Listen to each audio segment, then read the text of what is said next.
We respectfully acknowledge the Ngāti Whātua Ōrākei people of Tāmaki Makaurau as the traditional custodians of the land in which this video was filmed.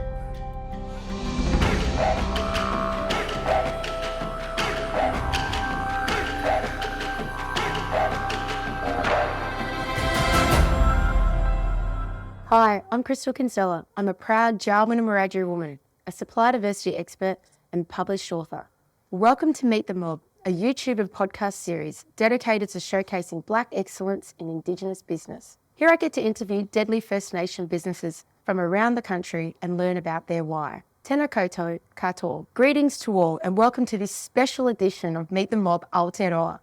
In this special edition, I'm joined by Māori and Pacifica businesses from across New Zealand. Today I'm joined by Pasitawa Halfano from Z Education, who will share with us his why he got into business and why he does what he does. So let's kick it off. Hey Pasi, Kia ora. Welcome. Tell us who you are, who's your mob? Okay, well, I'm Pasitawa Halfano. I'm named after my father, Sione Pasitawa Halfano, and he's from Tonga, Niofo'o, and my mother is Samoan, and she's from Tawhitoala. Nice. In Samoa as well. So, yep, I am a father, I'm a husband, I'm a business owner, 3 beautiful kids, and that's my why. Oh, that's amazing. So tell us a little bit about your business. There's a reason you've got, I've been challenged today just in even pronouncing it, Zeducation. What's the meaning behind that? Yeah, so I'll start with what the name means first, and then I'll give kind of like the story how it came about because I started the business.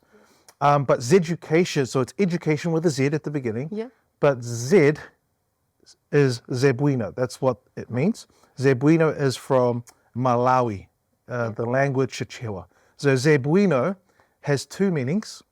The first meaning is it's taking something ordinary and making it extraordinary. Wow. The other meaning is taking something negative and turning it into a positive. And that's what we're all about at Zeducation.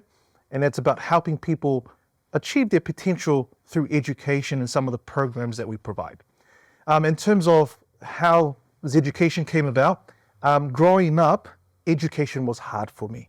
I mean, you know, both my parents migrated here to New Zealand in the 80s. They met each other in a carpet factory, 7 kids later. Yes. Working long hours on low wages, providing for, family of 7 children. And my experience with that growing up, we didn't have much, but we were always grateful.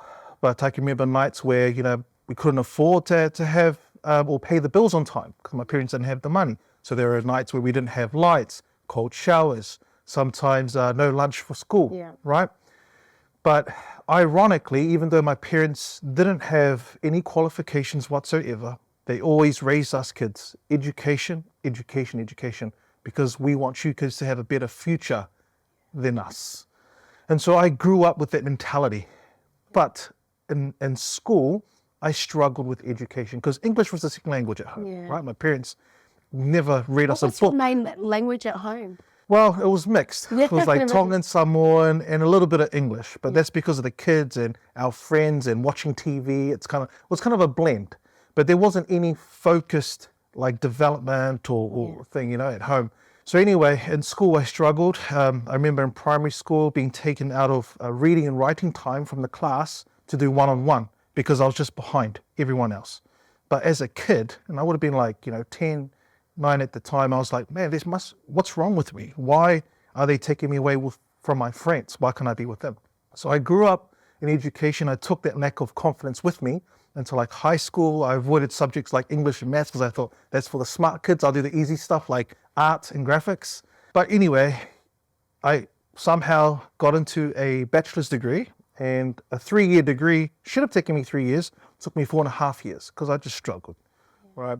Then I went overseas and I served a church mission, and I lived in Texas for a couple of years. Wow. Just, every day studying the Bible, teaching people the gospel and, changing their lives. And I met a lot of amazing people. Then I came back and did my master's degree, and I struggled.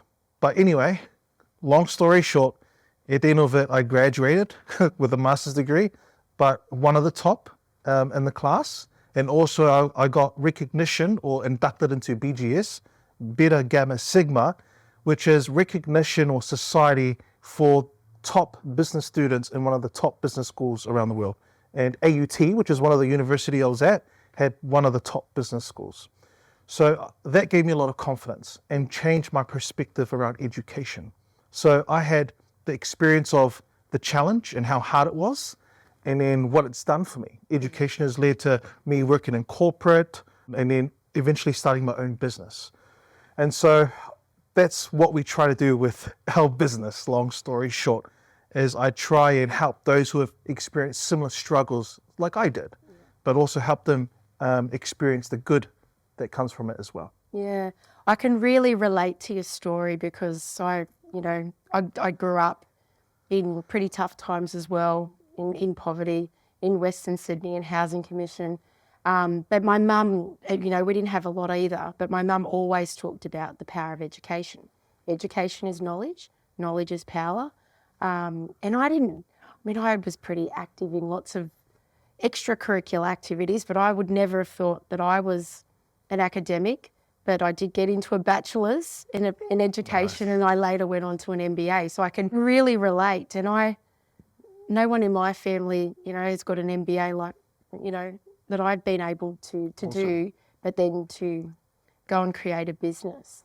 So it's really powerful. I love the origins as well of where the name comes from, about really helping people realise their potential. So what are the ways that you're working with organisations, or is it individuals? Predominantly, we have two parts of our business, but a lot of it is workplace training.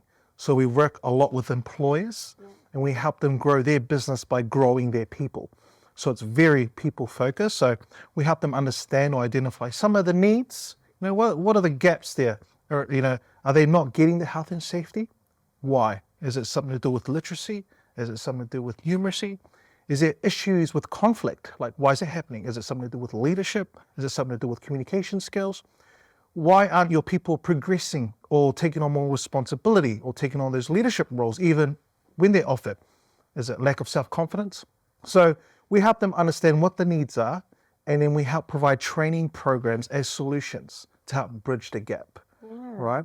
But the heartbeat of everything we do is helping them unleash their greatness. Yeah. Like all the programs, everything that we do, and because we believe that everybody has greatness. Doesn't matter who you are, how old you are, where you're from, everyone has something special. Our job is not to turn you into something else. Yeah. Our job is to help you discover what greatness you have and build upon it with what we have. Oh, that's so powerful, really. So you're almost like an organisational development and learning function that can get plugged into any organisation and identify what might be the development opportunities or the learning or training, and then be able to plug in to help people realise their potential around it. Yeah, absolutely. We help them identify the needs, then build the programs, and then I have a team of facilitators who help deliver it as well. So they go on site. The other part of our business is community stuff. So every now and then, I will take on board some initiatives for the community. For example, we landed a contract with the Ministry of Social Development to help more Pacifica get into jobs or pathways into employment. We had another contract with another ministry of Pacific peoples to help upskill Pacifica people in their financial capability and progress towards home ownership.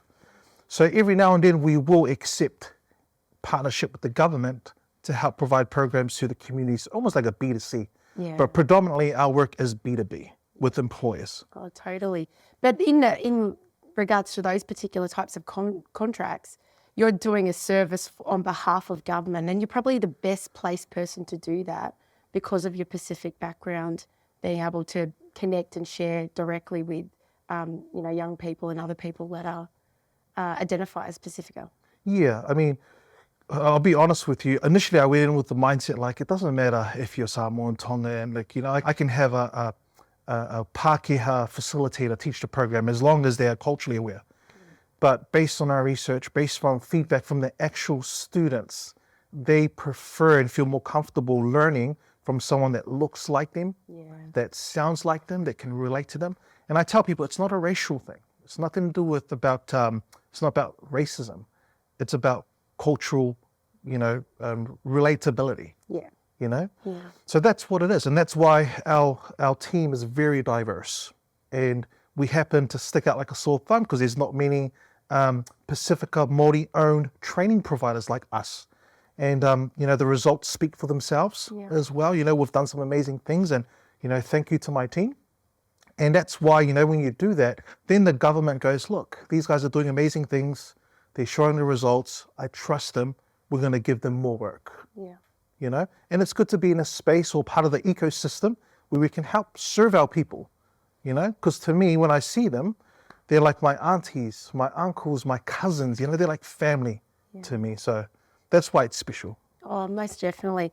Oh, it relates so well for me because just listening to you then talking about that, those sort of cultural nuances, it's the same in Australia for Aboriginal with Aboriginal. You know, you have a sense of cultural safety and have someone who understands some of those cultural nuances of why you might speak a certain way or, I guess, you know, need to learn in a particular way around particular learning styles and stuff like that. So what does the future hold for your business? Where do you see yourself in the next 3 to 5 years? I mean, predominantly we're in Auckland and we're going to expand, you know, all over New Zealand. I mean, a lot of our work is over New Zealand in terms of online. We have programs online as well, but we want to go global. We feel like, you know, we've got to share this gift or thing that we've been blessed with and help more people around there because they're all over. Pacifica people, not just here in New Zealand. Oh, there's They're a whole lot in Australia. yeah. They're in America. Yeah. You know, they're everywhere. Oh, So most definitely. Look, I think there'd be definitely room for growth and expansion into Australia. I mean, I remember growing up in Western Sydney. I've lived everywhere between Parramatta and Penrith, and you know, my next door neighbours were Samoa, and one of my best friends was Tongan. So there's a huge Pacifica community out in Western Sydney. So yeah, if that's something you have on the radar, I think Australia would be really happy to welcome you over there. awesome. Yeah. Looking forward to it. You got any final message for anyone that's watching or listening to the program today? Yeah, come back to what my mum taught us. And, you know, a lot of who I am and what the business is today, I always say it started because of my parents. Always started with them and how they raised us. But one piece of advice that's always stayed with me because of my mum and my dad, they always said, never stop being a student. Doesn't matter how many qualifications you get, doesn't matter how many programs you do, always be a student. And what she meant by that was always be someone who is open-minded and open-hearted, who's humble enough to learn from anything and anyone. And if you're humble enough, even little children can teach you something. So always be a student. Yeah. Love that. Thank you so much for joining me on the program today. So there you have it. Thank you for watching Meet the Mob Aotearoa. Stay tuned for the next episode.